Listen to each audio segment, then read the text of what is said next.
I'm E.G. Marshall with a question. How many of us, in small or great degree, live a fantasy life? I don't mean lost souls in asylums who believe they're Napoleon or a poached egg. I'm talking about all of you listening to my words, answering, if you're honest, my question. Confess.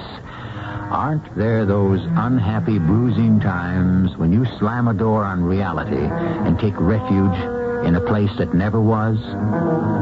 There you are safe, you think. Are you? Have you asked yourself what dangers may lurk in that never, never land? None, you answer. You can return to reality whenever you wish. But can you? Don't you see? Miss Mamie is a fugitive from the real world. She's afraid of it. What kindness has it ever done her? So she escapes, takes flight, finds shelter in a dream world of her own making. A much sweeter sanctuary than the real world could ever be.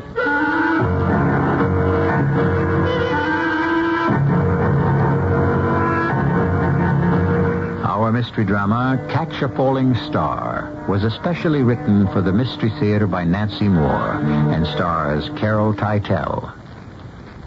I'll be back shortly with Act One.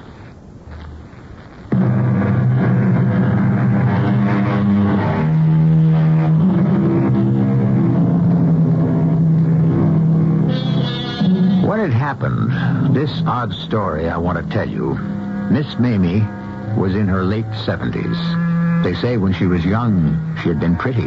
And she still was, with the especially clear blue eyes old people sometimes have, confiding and artless, like a child's.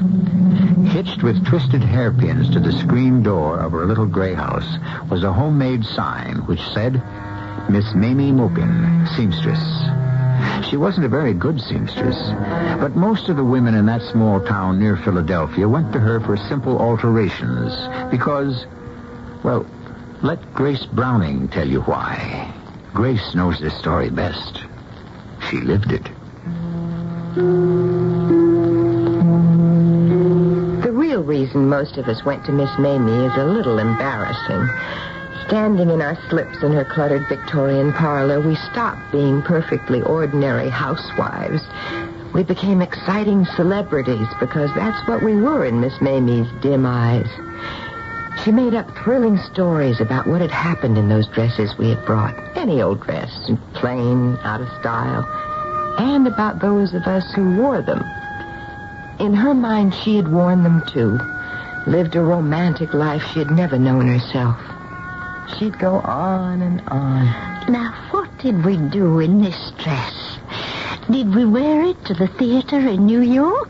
Yes, we did. How people admired us. How they turned to look when we walked in. We never contradicted Miss Mamie. It wouldn't have done any good if we had. She believed what she wanted to believe. It's true she wasn't a very good seamstress, but she did have magic in her hands. Her front yard, enclosed by an unpainted picket fence, was a glory of flowers. Her gift for raising them went beyond just a green thumb. But she was odd about her garden, too. I never pick my flowers. It's wicked and cruel. It hurts them. Then came that late spring day when all the trouble started. It began when David, my husband, he's an artist, rang Miss Mamie's old-fashioned doorbell. Miss Mamie. All right, Miss Mamie, I'm coming in. Now, don't be alarmed when you see a man. David opened the rusty screen door, walked a few steps down the dark hall, and stopped at an arched double doorway. Miss Mamie was there, in her cluttered parlor, scraps of material and unfinished clothes jumbled everywhere. She sat by a window sewing. Miss Mamie? Oh. Good morning. Oh, goodness. I didn't hear the bell again. You said it was all right if I walked in. Oh, yes, but I should know when you're at the door, Mr. Browning. I should feel it. Oh, no matter. Now, I'll just set up my easel and get started. You keep right on sewing. And thank you again for letting me leave my paraphernalia here. I like your painting things there in the corner. They're company. The reason I don't sense that you're at the door is because sometimes I think I made you up. I say, now, Mamie, no artist is painting your picture. Why would Mr. Browning... would you tell me again why you want to paint me? I like what I see in your face. I think maybe what I see is undiluted happiness or true innocence.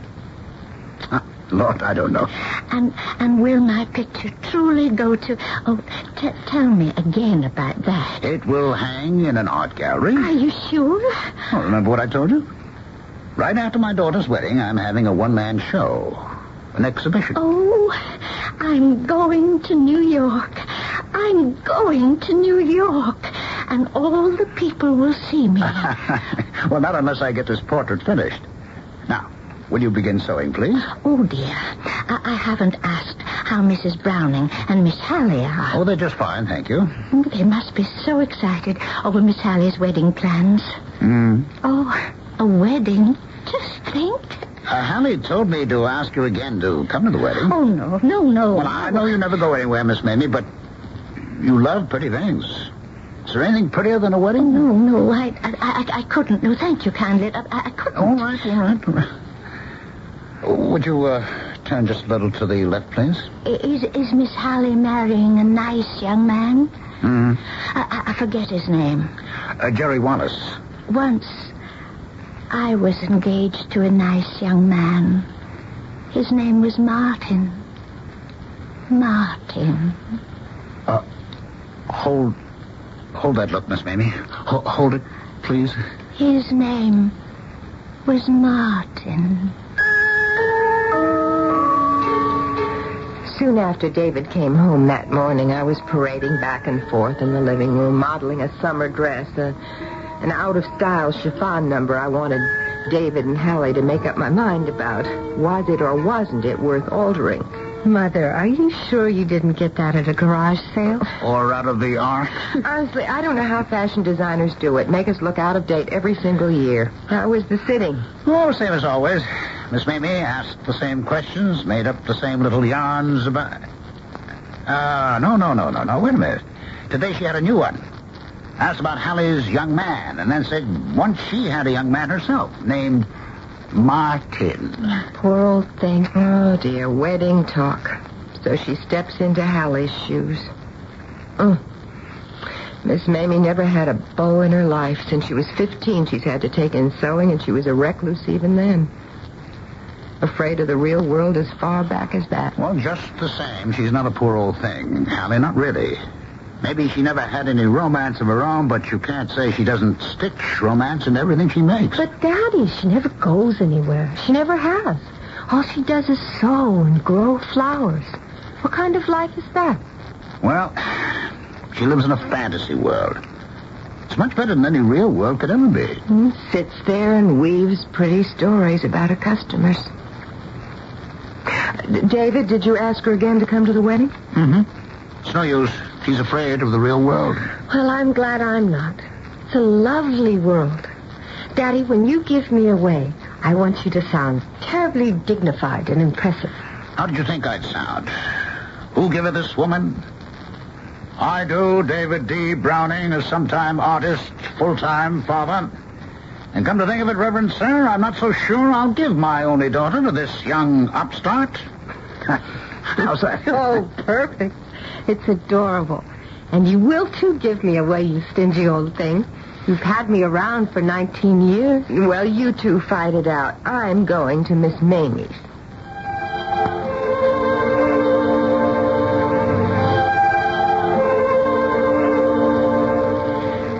Did we wear this dress when we went to Europe, Mrs. Browning? Why, yes, we did, Miss Mamie. Oh, yes. We went to London and Rome and Paris. We did, didn't we? Yes, indeed. Oh, my, I do hate fittings. Are you almost finished? Martin and I were going to Paris on a honeymoon. But you didn't... You can take the dress off now, Mrs. Browning. Oh, good. Only I can't fix it till next week. I haven't time. Not time for anything. I'm graduating. You're what? Graduating. I'm making a sweet, sweet dress, and I can't touch anything else till I've graduated. When I cross the stage for my diploma, people will clap, and I will bow and smile before I go back to my seat. Oh, wait. I'll show you my graduation dress. It's right here. Here. Look. Why, it's lovely, Miss Mamie. Thank you. I never made anything so pretty before. Oh, you do like it? Yes. You never made anything like it before? Oh, no, not like this. You see all the little ruffles? Well, surely you've made other party dresses. You must have. I always wanted to. I always hoped someone would... Oh, but no one ever did. Cocktail dresses? Evening dresses? Oh, my goodness, no. Never all these years? Is something the matter, Mrs. Browning? Miss Mamie. Oh, did I keep you standing too long? Miss Mamie, I want you to make Hallie's wedding dress.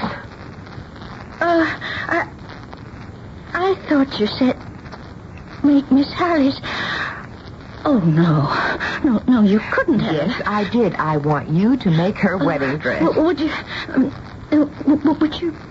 please say that again so I could be sure? I want you to make Hallie's wedding dress. Oh. From the beginning, all of it. The dress, the veil, the train. I'm going to make a wedding dress. Oh, no one ever trusted me with anything so fine. Oh, but I'll sew like I have never sewed before. I will, Mrs. Browning. I promise you. I'm sure you will. I trust you. Now, I'll bring the material and the pattern tomorrow morning. A wedding dress?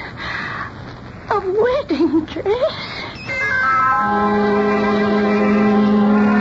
Grace, you didn't. Mother, please say you didn't. I can't say I didn't when I did. Oh, what in the name of heaven got into you? David, I don't know what got into me. I think it was just that pitiful little graduation dress. My pitiful wedding dress. Oh, honey, I am terribly sorry. I must have been out of my... Now, wait a minute. No, I am not sorry. I just can't be. If you had seen Miss Mamie's face...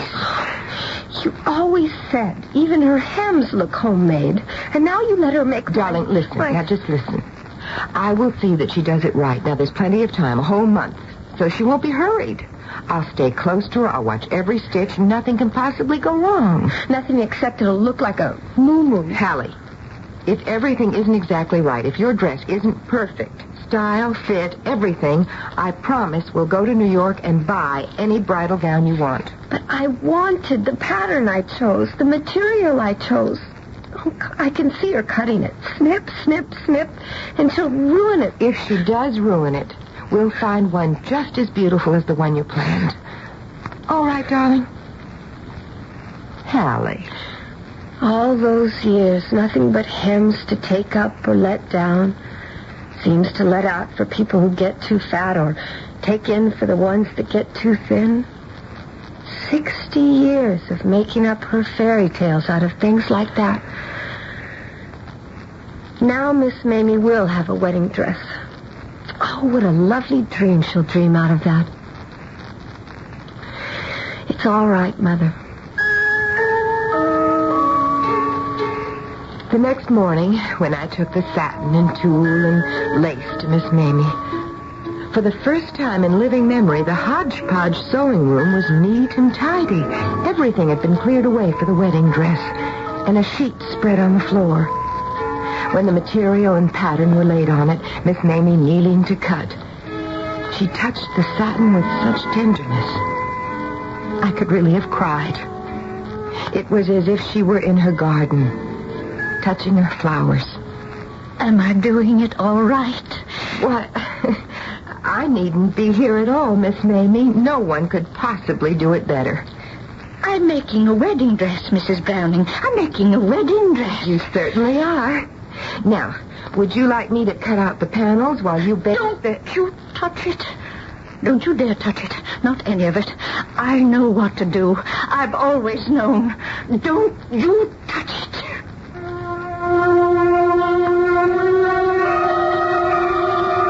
Snip, snip, snip. What a lovely dream Miss Mamie will make of a wedding dress, Hallie said. But dreams can become nightmares. And David said, her fantasy world is much better than any dream world could ever be. But is it? A mind confused can become possessed. Snip, snip, snip. What pattern other than a wedding gown will the scissors cut? We will soon begin to find out in Act 2.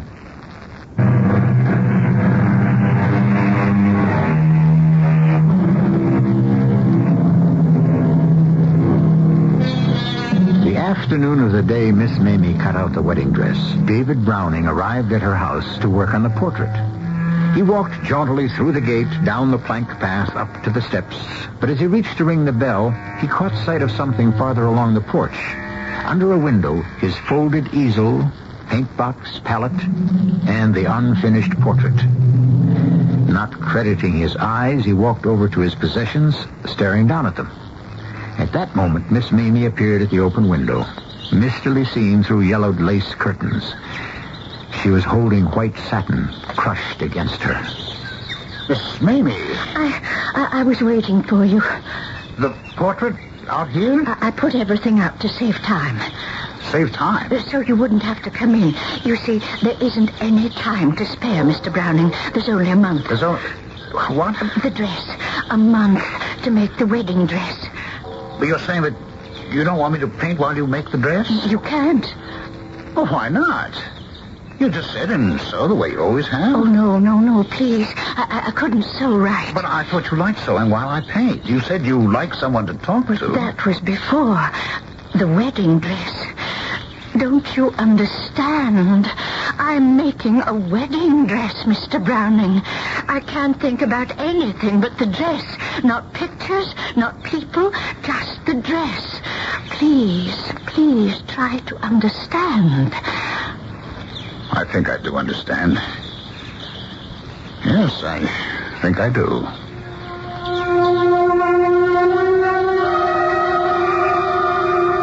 Grace, you've got to stop worrying. There's just no sense in it. I can't, and there is.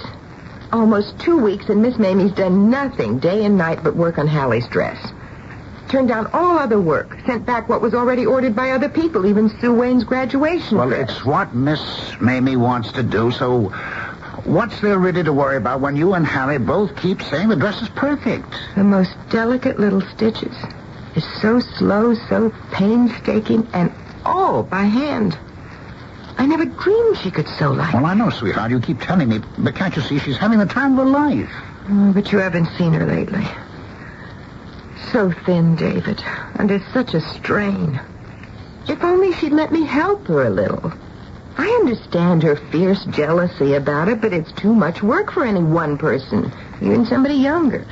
Hey, maybe she'd let Hallie help. Has Hallie ever asked? I don't think so.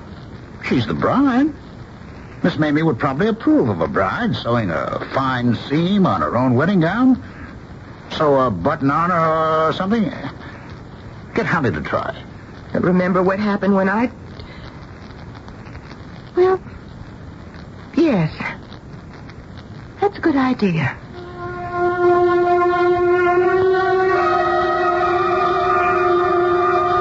Hallie went that same afternoon. She told me how she stood outside a moment looking at the flowers. At least Miss Mamie hadn't neglected her garden. Surely that was a good sign. Miss Mamie, I'd dearly love to make just a little of my own wedding dress. Last night on Long Distance, I talked about it with Jerry, and he thinks I should, too. Why don't I just take 2 of the panels home with me? Well, something's wrong.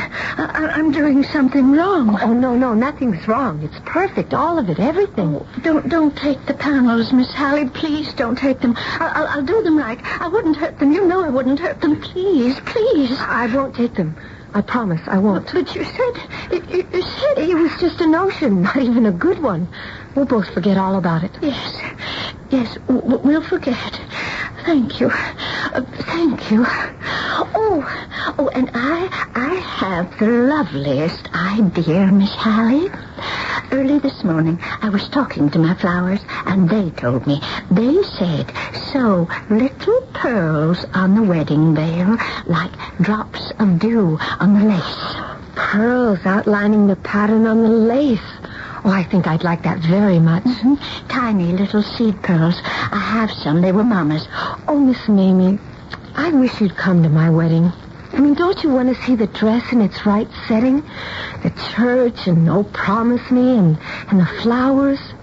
Then my nice young man and I coming down the aisle. Why, of course I'll be at the wedding, Miss Hallie. Of course I will.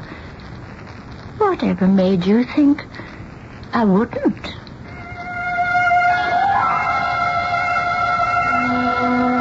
Just like that, Miss Mamie changed her rule of a lifetime. She was going out in public. Another week passed, and another afternoon, Hallie and I returned home from a fitting. David took one look at us. Now what? You both got that "I'm worried about Miss Mamie" look. I just don't see how she can survive any more of this. Oh, now, Grace, not again, please. She is putting little seed pearls all over the veil, hundreds of them. Work enough for 10 people. Now, Hallie just thought she meant a few pearls, but it's hundreds. And she will do it. Oh, why did I ever tell her it was a good idea? It was and is a good idea. She thought of it. She loves it. She'll survive it. But she's tired. She's overworked, and she looks... And she is happy. Remember that poem? John Donne, I think. Go and catch a falling star. How many of us catch a star? Miss Mamie has. But, David, after this is over, then what? She's wearing herself out. She may not be able to sew anymore. So what if she does have to retire? She saved some money. She told me so. Well, isn't Hallie's dress a beautiful climax to a life that's never been anything but drab? Do you think for 1 minute she wouldn't want that dress to have its wedding?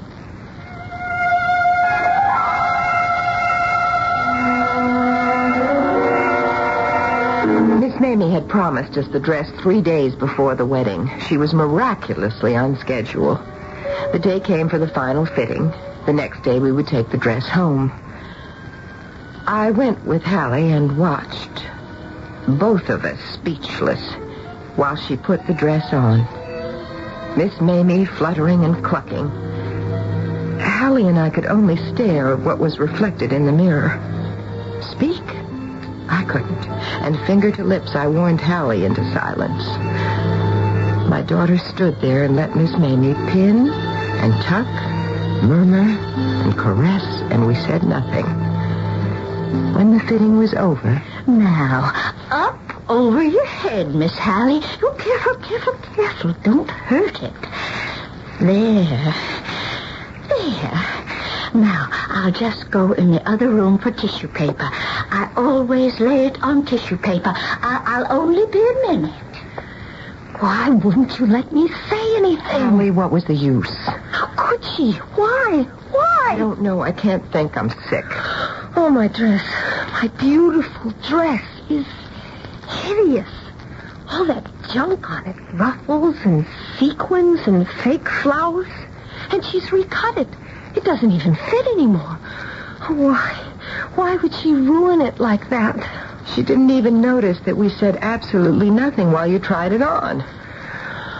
Oh... What are we going to do now? We're going to tell her. That's what we're going to do. Well, no, not yet. Well, there are only 3 days left. 3 days, 30 days. It couldn't be fixed. Why tell her it's ruined and break her heart? It was so beautiful. I loved it. Here she comes. Oh, did you like the little surprises? Weren't they lovely new things I thought of? I didn't go to bed last night, so they'd be finished for a surprise. Yes, they're marvelous, Miss Mamie. Oh, yes. There's never, ever in all the world been such a dress. No, there never has. Miss Hallie, have you still not decided what kind of flowers you'll carry? I thought I decided, but now I don't know. The dress, I don't know. I've decided. Lilies. The dress would like lilies best. Lilies, Miss Hallie. Yes, Hallie, yes. Yes. All right. Lilies. Oh, and Mrs. Browning, will you let me give my flowers to decorate the church? But, Miss Mamie, you don't believe in cutting flowers. You said it was wicked. You said it hurt them. Yes, but this is different. Flowers love to be at weddings. Oh, please let me give them. I've been tending them just like the dress. Please let me give them. Thank you, Miss Mamie. We would love to have them. Thank you so much. Well, there's nothing to thank me for. It's why I've grown flowers all these years. So a wedding dress would... The dress. Only one more day. One more. Tomorrow it's finished. You go now. You come tomorrow. Yes, tomorrow. At 4 o'clock. Everything will be ready at 4 o'clock. Yes. Goodbye, Miss Mamie. Goodbye, Miss Mamie. Well, she doesn't hear us. She's gone somewhere we can't go. Come, Hallie. We left Miss Mamie caressing the wedding dress, holding it against her cheek. We went out of the rusty screen door, down the rotting steps, and we stood there. The flowers, never so lovely.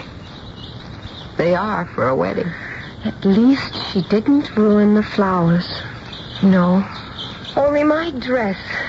We were so worried about taking it away from her. Now she can have it forever. Darling, we will find a dress. Now, there's no time to have another one made, but time to go to New York and buy one just as beautiful. There isn't one as beautiful. There is, and we will find it. Only how do we tell Miss Mamie hers won't do? And no matter what she's done to it, she's worked so hard and she loved it so. I don't know how I can feel sorry for her, but I do. If she weren't coming to the wedding, we wouldn't have to tell her. But she is coming. Why don't we say, you decided to wear a suit, a white silk suit. That way we wouldn't have to criticize the dress. Then I'd have to wear a suit, and I won't. I just won't.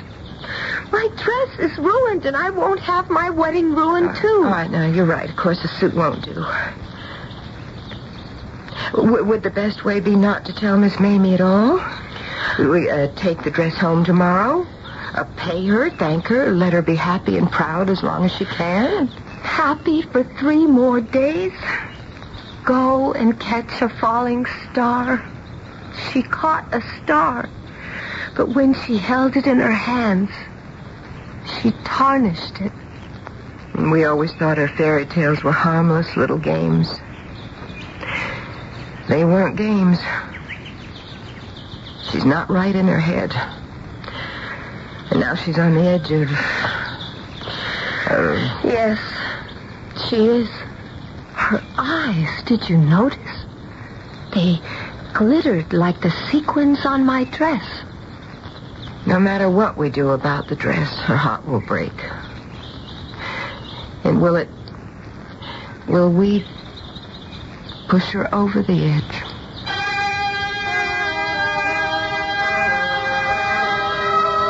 What happens when fantasy becomes the only reality? When the real world does not exist at all in a mind gone astray? That look in Miss Mamie's eyes, stardust. If the stardust is cleared away and she is forced to see fact, not fancy, will she indeed be pushed over the edge of the precipice into madness? The answer to that question waits in Act 3.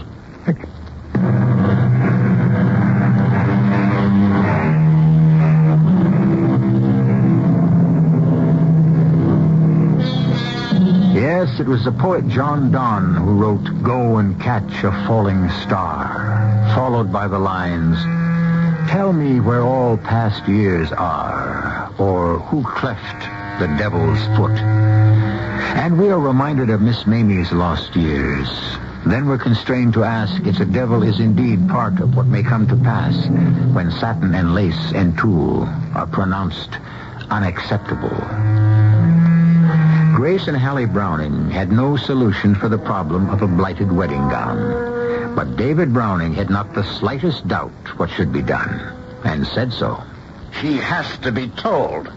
You'll go there tomorrow and you'll tell her Hallie can't wear the dress. David, how can we? How can we tell her it's ugly? No. We'll think of some excuse. What possible excuse will make up for what we're doing to her? That dress is her life.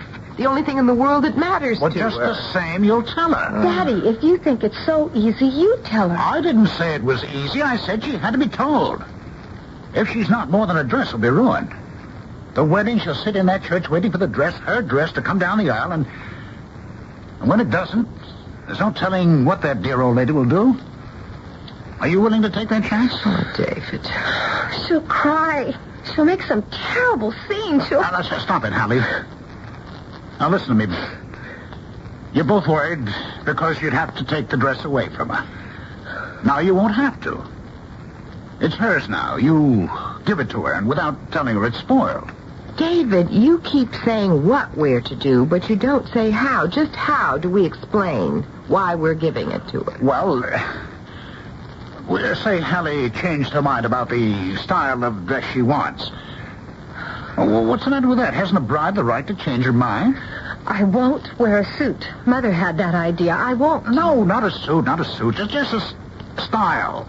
Make a speech about how you've fallen in love with, we'll say, Empire style. Ugh, I hate Empire. Well, I don't care what style you say. It doesn't matter. Just one not like the wedding dress. The very last minute. You mean the bride changes her mind? Yes, at the very last minute, because it is the very last minute. Don't try to make it all sound logical, Grace. It isn't. It can't be. Wait. But I've thought of something else. Hallie, you tell her Jerry has fallen in love with that other style, too. Say, I have to wear what Jerry wants me to wear. Say that. You can even say, tell her Jerry himself bought the dress he's so crazy Now, about. that is ridiculous. A groom doesn't buy a bride's dress. Miss Mamie won't realize it's ridiculous. What does she know about what grooms do or don't do? All right. Jerry. Yes, we'll put all the blame on him. That's good, David. That's exactly what we'll say. It isn't good. It's rotten. She'll know we don't like the dress no matter what lies we tell. She'll sense it. She does sense things, you know. She does. It's true, she does. Daddy, will you come along? Give us courage. Help us tell all those lies. Will do. I'll be right with you. Listen, I've thought of something. You can act like you're mad at Jerry. Make one of your awful speeches about that young upstart. Yeah. Yeah, sure, that's a good idea. Miss Mamie, I can tell you now, if I had my way, I'd call off this wedding. It's plain to me that this Jerry Wallace is an overbearing young tyrant, and very likely will ruin my daughter's life. Daddy. All right, we're making progress. Yes, we are. Oh, Hallie, that was a brilliant idea. I'm so glad you thought of it. Oh, my poor Jerry. Villain of the piece. Your poor Jerry is a hero. He's saving the day. Yes, the whole charade will work out fine. I wish I could be sure of that. I can't. Any more than you two can. I'm only sure that we've got to tell her.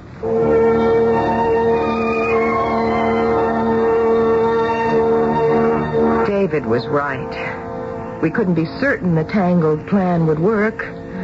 But we had to do what we had to do. The next afternoon, the three of us walked slowly to Miss Mamie's, wanting to put off the ordeal as long as we could. When our reluctant steps reached her gate, we stopped. We stared. We couldn't believe our eyes. What on earth has she done? David! I don't believe this. She didn't. She couldn't. Oh, her flowers. She's picked them all. Oh, they'll all be wilted. The wedding is 3 days off. What was she thinking of? She couldn't have forgotten the date. It's the only date she ever paid any attention to, the only dress she ever finished on time. Daddy, what does this mean? Well, she's mixed up, obviously. She's lost track of time. That's what it is. Has to be. Now it's all worse than ever. It meant so much to her to have her cherished flowers decorating the church. Old, wilted flowers. Is that what I'm to have at my wedding? Oh, no, sweetheart. No. As if the dress isn't enough, now what do we say to her about the flowers? We can't blame them on Jerry. We thank her and take them home. And then we buy the same kind for the wedding. They won't be exactly the same, but she's so mixed up she won't know the difference. She won't, Hallie. All right. Now, we're going in there and make her believe every word we say. Oh, Lord, I pray so. Come on. Let's get it over.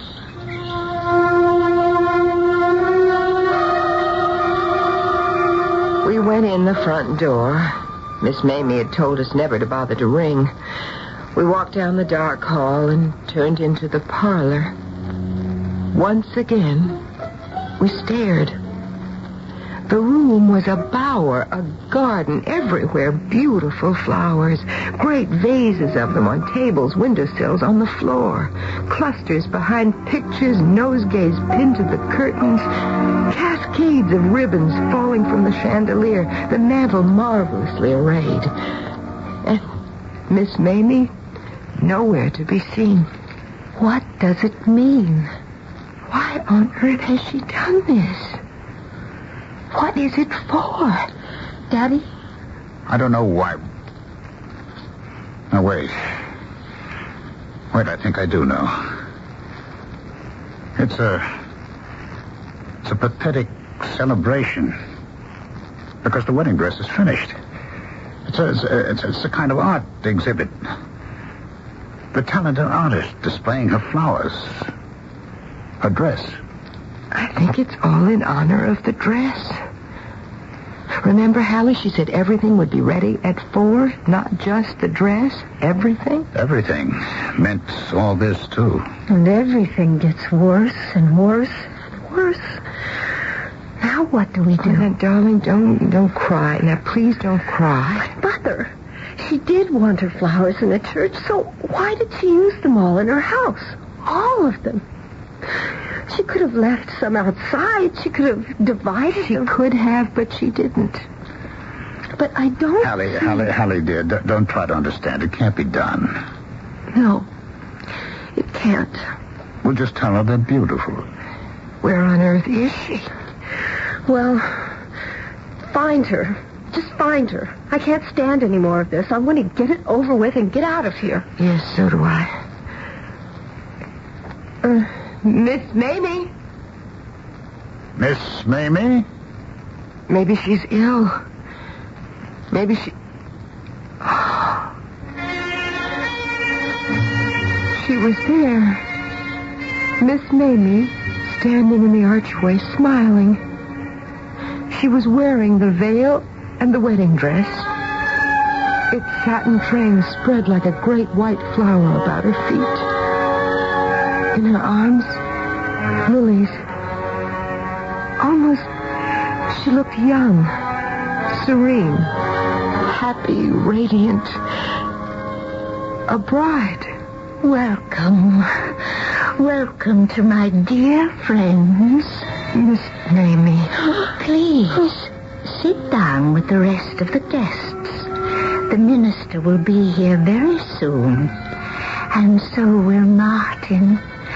So will the bridegroom. Miss Mamie. Oh, no, Mr. Browning.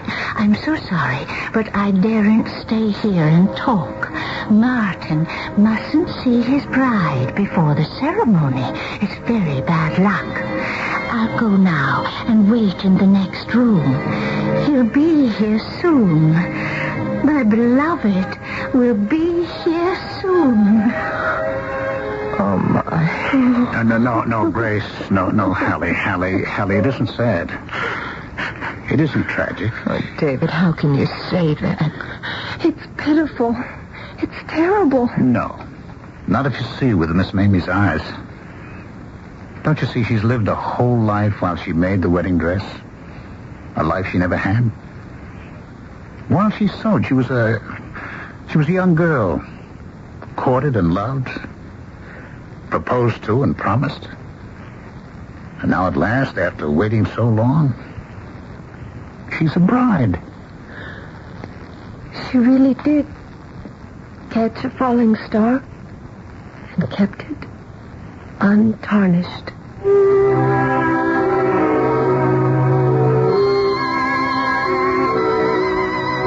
Another line in John Donne's poem is this. Such a pilgrimage was sweet. Miss Mamie was quite mad.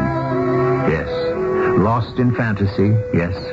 But happier than you and I will ever be. A sweet pilgrimage. No one could ever take her star from her. No one ever tried. And until the day of her death, a few months later, she believed she had married Martin. I'll be back shortly.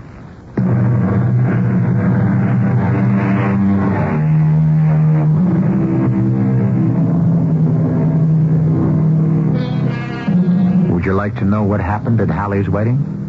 Yes, Miss Mamie was there. But when the bride came down the aisle wearing a gown bought in New York, Miss Mamie made no scene at all. For in her clouded mind, the original dress was hers. In it, she had been married to Martin. Until her death, the Brownings took care of her in their own home, and after Hallie's wedding, her father liked to say, I lost a daughter, but I gained Martin and Miss Mamie. Our cast included Carol Teitel, Ralph Bell, Terry Keane, and Kathleen Quinlan. The entire production was under the direction of Hyman Brown. This is E.G. Marshall inviting you to return to our Mystery Theater for another adventure in the macabre. Until next time, pleasant dreams.